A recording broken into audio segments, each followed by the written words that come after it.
أشهد أن عليا ولي الله.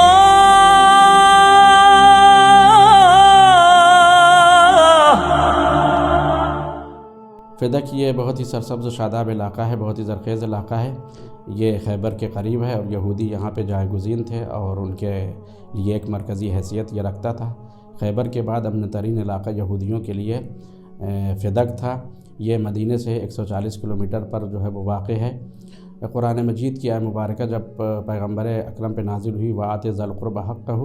اے پیغمبر آپ اپنے ذوی القربہ کو، آپ اپنے قریبی رشتہ داروں کو ان کا حق جو ہے وہ عطا کر دیں، تو اس موقع پہ رسول خدا صلی اللہ علیہ وسلم نے فدک کو جناب فاطمہ الزہرا سلام اللہ علیہا کو ہدیہ کیا تھا. اور یہ فدک مال غنیمت کے مانند مسلمانوں کا اس میں حق نہیں تھا، بلکہ یہ مخصوص ہے پیغمبر سے، جیسا کہ قرآن میں اس کو جو ہے وہ فے سے تعبیر کیا گیا ہے. اور فے اس حق کو کہتے ہیں، اس حصے کو کہتے ہیں کہ جو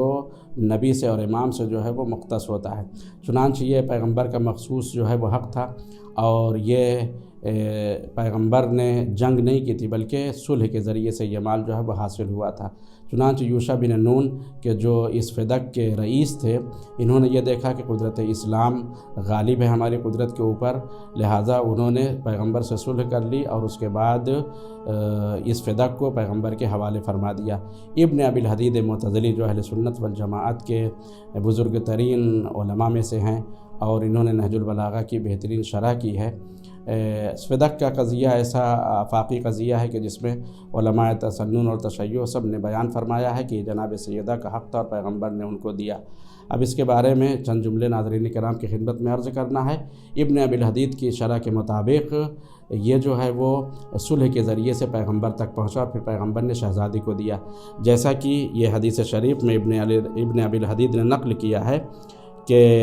وَكَانَتْ فِدَكُ لِرَسُولِ اللَّهِ من خالصۃ لہ لأنہ لم یوجف علیہا بخیل ولا رکاب. یہ فدک وہ منطقہ ہے، وہ جگہ ہے کہ جس کو یہودیوں نے صلح کر کے پیغمبر کو دے دیا تھا، جس کے اوپر نہ گھوڑے دوڑے نہ جنگ و جدال ہوئی، یعنی صلح کے ذریعے سے یہ جو ہے وہ حاصل ہوا. ابن ابی الحدید کی اس عبارت کے مطابق جو انہوں نے حدیث شریف کی شکل میں پیغمبر سے نسبت دیتے ہوئے نقل فرمایا ہے. اور یہ پیغمبر نے جناب سیدہ کو ہدیے کے طور پہ دیا تھا. آیت مبارکہ کے نزول کے وقت اس کے اوپر علماء اہل سنت نے اپنی مختلف کتابوں میں اس کا ذکر کیا ہے. تفسیر در منصور جو جلال الدین سیوطی کی مشہور ترین تفسیر ہے، اس تفسیر در منصور میں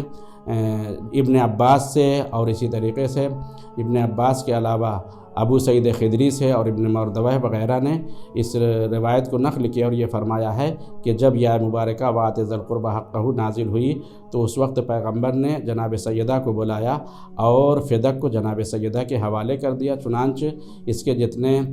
فائدے تھے وہ جناب سیدہ تک پہنچتے تھے اور انہی کے طرف سے معین کیے ہوئے کارندے اس میں کام کرتے تھے اور اس کو جو ہے وہ فعالیت تک پہنچائے ہوئے تھے. چنانچہ تفسیر در منصور کے علاوہ اور دیگر کتابوں میں یعنی شرح نہج البلاغہ میں ابن ابی الحدید کے علاوہ مختلف اور متعدد جو علماء تسنن کی کتابیں ہیں اس میں ذکر ہوا ہے، جیسے تفسیر فخر رازی ہے اور اسی طریقے سے مروج الذہب میں جناب شمس الدین سرخسی نے اور بقیہ معجم البلدان میں بہرحال مختلف کتابوں میں اس کا جو ہے وہ ذکر ہوا ہے کہ فدک یہ رسول خدا کا خاص حصہ تھا اور اس کو رسول خدا نے جناب فاطمہ الزہرا کو دیا ہے. اور جب حاکم وقت نے جناب سیدہ سلام اللہ علیہا سے یہ گواہ مانگا کہ کیا گواہ ہے آپ کے پاس کہ پیغمبر نے آپ کو دیا تھا، تو انہوں نے شاہد کے طور پہ، گواہ کے طور پہ امام حسن و حسین کو پیش کیا، امیر المومنین کو پیش کیا اور جناب ام ایمن کو پیش کیا. یہ چار افرادوں کے نام مروج الذہب میں لکھا ہوا ہے کہ صاحب مروج الذہب نے یہ فرمایا ہے کہ شہزادی نے شاہد کے طور پہ اور گواہ کے طور پہ ان لوگوں کو پیش کیا. اسی طریقے سے تفسیر فخر رازی میں ایک نفر کا اضافہ کیا گیا ہے. انہوں نے یہ کہا کہ امیر المومنین اور اسی طریقے سے حسنین اور ام ایمن کے علاوہ پیغمبر کا ایک غلام تھا کہ جس کا نام رباح تھا، اس کو بھی گواہی کے طور پہ جناب شہزادی کونین نے پیش کیا تھا۔ لیکن افسوس یہ ہے کہ حاکم وقت نے جناب شہزادی کی ان گواہوں کو ایک بہرحال بہانہ بنا کر کے رد کر دیا اور قبول نہیں کیا، اور یہ بات خود ابن ابی الحدید معتزلی نے نقل فرمایا ہے۔ اسی نہج البلاغہ کی شرح میں دوسرے جگہ پر ابن ابی الحدید معتزلی یہ کہتے ہیں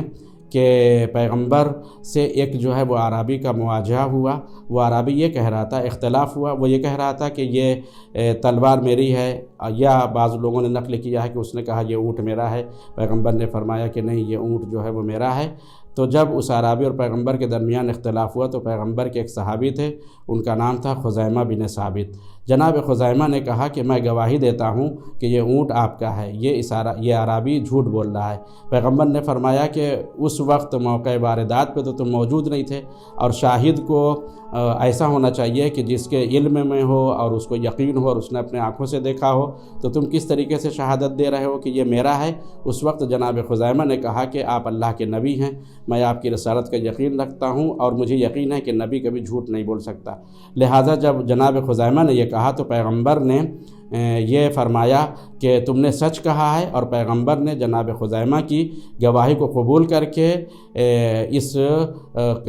قضیے کا فیصلہ جو ہے وہ کیا، اور پیغمبر نے جناب خزیمہ کو ذو الشہادتین کا جو ہے وہ لقب دیا،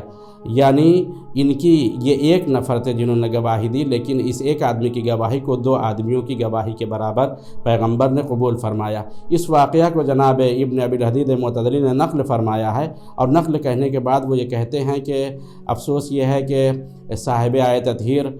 فاطمۃ الزہرا کی جن کے بارے میں اللہ نے یہ فرمایا ہے کہ انما یرید اللہ لیذھب عنکم الرجس اہل البیت ویطہرکم تطہیرا، ابن ابی الحدید نے اس واقعہ کے بعد آیہ مبارکہ کو نقل کیا، اور آیہ مبارکہ کے بعد پھر حدیث شریف کو نقل کیا کہ رسول خدا نے یہ فرمایا ہے کہ فاطمۃ بضعۃ منی من آذاھا فقد آذانی۔ لہذا ابن ابی الحدید کا یہ نظریہ تھا، اور انہوں نے یہ تحریر فرمایا ہے، یہ کہا ہے کہ اللہ نے جس کی صداقت کی گواہی، اللہ نے جن کو یہ رتبہ دیا ہے اور جن کی طہارت کی گواہی قرآن مجید میں دی جا رہی ہے، اور اسی طریقے سے پیغمبر کی روایت میں جو ہے وہ موجود ہے، تو یہ وہ صادق افراد ہیں کہ جن کو جھٹلایا نہیں جا سکتا ہے، اور اگر یہ کسی چیز کا مطالبہ کریں تو بغیر ان سے گواہی کے طلب کیے ہوئے ان کو اس چیز کو دے دینا چاہیے۔ یہ ابن ابی الحدید کا کہنا ہے کہ شہزادی کو حاکم وقت کے لیے سزاوار یہ تھا کہ بغیر شاہد کے اور بغیر گواہ کے طلب کیے ہوئے ان کو فدق جو ہے وہ واپس کر دیتا، لیکن اس کے باوجود بھی شہزادی کو ضرورت نہیں تھی، لیکن پھر بھی حاکم وقت کے کہنے سے جناب شہزادی نے ایسے شاہد کو جو ہے وہ پیش کیا کہ جن کی گواہی واقعاً قابل رد نہیں تھی، لیکن افسوس کہ حاکم وقت نے ان کی گواہی کو رد کیا اور